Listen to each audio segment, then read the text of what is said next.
Trust and fiduciary service providers versus private client lawyers, which one is better for wealth management? Most people assume that managing wealth is only about legal advice or investment strategy. The surprising truth is that the structure and administration of assets are just as critical for preserving family legacies. Trust and fiduciary service providers specialize in managing and administering trusts, estates, and family wealth structures. They handle complex asset allocation, tax optimization, and compliance with local and international regulations. For example, a high net worth family with assets across multiple countries might use a trust provider to ensure that inheritance planning minimizes taxes, maintains privacy, and aligns with long-term family objectives. Fiduciaries also handle ongoing administration, including distributions, reporting, and trustee duties, which allows families to focus on strategic planning without day-to-day management worries. Private client lawyers, in contrast, provide legal advice on wealth structures, estate planning, and asset protection.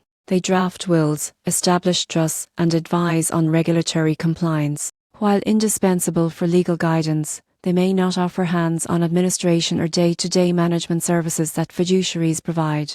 The key difference is operational management versus legal strategy. Trust and fiduciary providers handle the execution and administration of wealth plans, while private client lawyers ensure legal compliance and structure. For optimal wealth preservation, families often combine both. Lawyers design robust legal frameworks, and fiduciaries manage assets in practice. The takeaway is clear: if your goal is long-term wealth preservation and seamless succession, relying solely on legal advice is not enough. The surprising truth is that operational expertise from fiduciaries ensures your plans are executed efficiently, while lawyers protect the framework. Together, they provide a complete wealth management solution.